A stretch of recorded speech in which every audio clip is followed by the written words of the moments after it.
G'day and welcome back to the channel. On this episode, I'm going to show you how to fit a set of upper control arm bump stops to a classic Mini.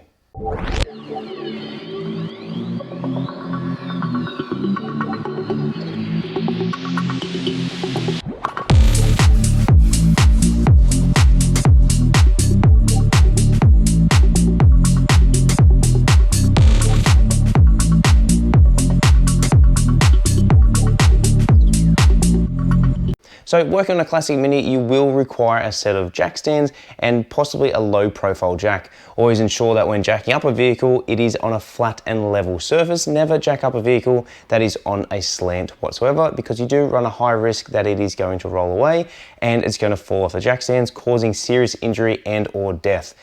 So another thing you need to do here is also not only put the handbrake on, but also chock the back of the wheels, as this will help maintain the vehicle in one position and prevent it rolling forward. Now, once you've got the vehicle up on jack stands, you then need to remove the drivers and the passenger front wheels. Once you remove those, you can then get straight into it. So once the vehicle's up on jack stands, grab your upper arm bump stops, and in our case we have new screws. The reason why we have new screws is the original one was never refitted to the vehicle and I just need to replace everything. So like I've shown in previous episodes, these bushes, or bump stops should I say, are available in both a standard rubber replacement or a polyurethane. So depending on what you're trying to do with the car, it is worthwhile making sure that you get the right one to suit. If you're upgrading and you want a little bit stiffer handling, polyurethane is the way to go. If not, just the standard rubber type will do the job that you need it to do. Now you do only need one screw per side. So these are these little suckers just here. And as I said, you can see it in the video listed above. So this prevents you bottoming out when you're doing those massive aerial jumps, when you're fanging it around corners trying to chop the person beside you. So here we have our front suspension setup. We have the top control arm upper bump stop, and this is the lower bump stop, which is just going to sit directly up in here. Now, as you can see, there is a very, very small hole that we do need to clean out, and that's where the screw is going to go. Originally, this did not have these fitted to the vehicle for some reason, not entirely sure why. So because the vehicle is already jacked up and I'm draining the oil because it is due for its biannual service, I figured I'd kill two birds with one stone. I don't think you're actually allowed to use that terminology anymore, but we're going to use it here anyway. So what we need to do is grab the new bump stop just here, and that's going to slide directly in there. Now, as you can see, it is quite stiff and I can't force it in there. So what we're going to do is just grab the jack, and we're just going to stick it underneath this lower ball joint just here. We're just going to jack it up, which will then increase the gap between the subframe and the control arm, enabling us to slide the bump stop directly in here. All right, so that's really all we need to jack it up enough for.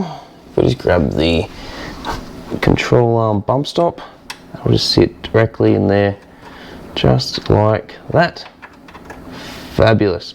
So now what we need to do is clean out that thread, and then we can fit the bump stop. All right, so because there's just a little bit of crud in there, hopefully I can just work it out using a pick. That should be okay. Oh, okay. Well, there we go. Let's have a feel. Yeah, there's definitely thread still in there, so it should be okay for me just to wind that screw in. What I'm going to do, I'll just grab the screw now and just see if I can wind it by hand.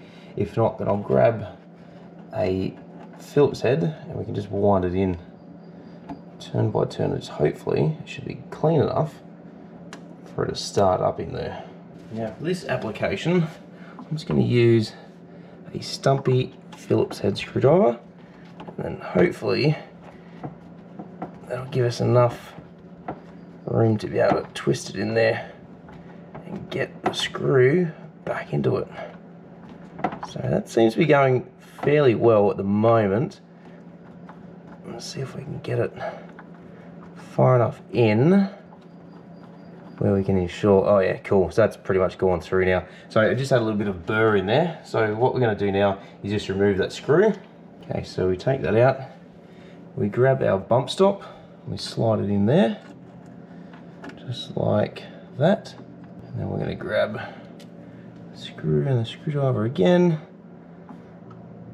Line that back up with the hole, and then tighten it back up. Alright, so you pretty much want to tighten that up until it comes to a stop, and then just give it a little nip, and that should be it. So essentially that is the episode. As you saw, I didn't have any bump stops fitted to my control arms, so I decided I might as well fit them whilst I'm doing a quick service on my car. If you see the subframe behind me there, that is on another car coming up in a future episode in which I'll be fitting the polyurethane ones, but as you saw to mine, I just fitted the standard rubber bump stops. Now they do have screws available for them. They are a sold separate item, so make sure that if you are pulling them out, you might as well throw it over your shoulder and get another one. For the cost in which they are, you might as well replace them when you're taking it out. So like I said, if you are doing some mad chopping and you want to beat that person beside you, you're definitely going to need some of these, especially if you're pretending to be a hoonigan and just fly it over every single jump. This is what's going to stop the top control arm from bottoming out on the subframe of the car. Not only will it do damage to the subframe or the control arm, it can also destroy the bottom of the shock. So it is important to make sure that you have the right suspension setup depending on what you're doing with the vehicle. And this is one of the most critical items of the suspension components. Not only that, but also the top upper arm larger bump stop, which I think I have some sitting beside me here, which I can't see at the moment, but I'll put it on the screen beside me. There are 2 different ones available, so make sure you also have that as well, because that will limit the compression of the shock absorber and prevent it bottoming out and destroying the shock once again, or doing further damage to the suspension. So thank you very much for watching, and I'll see you again on another episode of Tomo's Tune-Ups.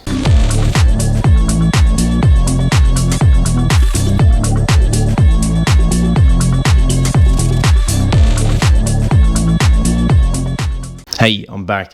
So also, one thing I did notice on the passenger side of the vehicle, this was the original one that came out of it. As you can see, there is no rubber there whatsoever.